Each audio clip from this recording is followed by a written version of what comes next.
Hello friends समस्त को मोर नमस्कार। वर्तमान वर्षा ऋतु पुअर चाकरी बारकोट रे हेतिला। बारकोट पहाड़ तले क्वार्टरटा नहीं से बिल भी अच्छी बिल कम चली लोक मैंने केमती बिल रे काम कर वर्षा होउची तथापि बिल रे काम चली वर्षा को भी खातिर करूना देहरे भी किसी लगे ना वर्षा दिन में वर्षा काम कर बिलटा देखते केमती रुआ कर चाष कम चली रुआ चली वर्षार आमर तो भारत वर्षर कृषि प्रधान देश चाष न कले मन घर भितर बसिकिना मन लगे तेणुकिना जिते वर्षा जिते जहाँ भी हो खाली देहरे हो कि देहरे कौन टिके लगे जहाँ भी हो काम कर व्यस्त देह को एते खातिर करते देखते केमी लगी पड़ी वर्षा हो वर्षा होम लगी पड़ी कौन करवा एमती तो भारत वर्षर एमती भारत वर्ष तो कृषि प्रधान देश चाष कम चली वर्षा पड़ुची से खातिर नहीं रोचंती तो रोचंती बारकोट बारकोट रु पुअर ट्रांसफर है कोयडा यहाँ कोयडा गोटे mines area Koyda mines area आम बारकोट कालटा होना गलु कोयडा आ गोटे रास्ता अच्छी से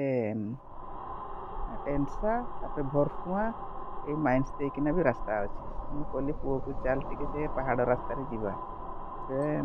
समय भी अच्छी 3टा 3:30 होती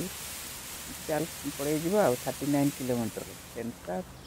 पड़ो 15 किलोमीटर पर भरसुआ तापर आसो कलई पचर मिसे चली पहाड़ रास्तार तापर ओह्लैलु रास्तार गाई चली गाई केते गाई समस्त तो गाई था समस्त गाई प्रत्येक घरे घरे भारत वर्ष गाई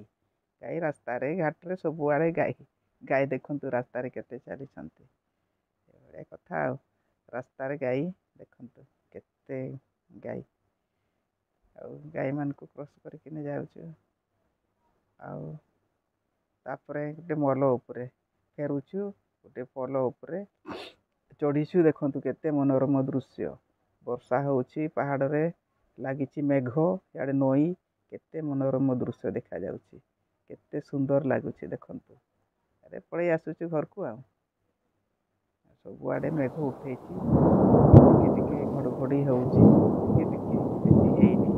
सबुआड़े तो मेघ उठे वर्षा दिन आषाढ़ श्रावण 2 दिन तो 2 मास तो वर्षा 2 मास सबुआड़े मेघ देखा सबुआड़े मेघ आज बारकोट रु कोयडा एतिकी या देखा कोटिकार जगह मुझे देखी नमस्कार।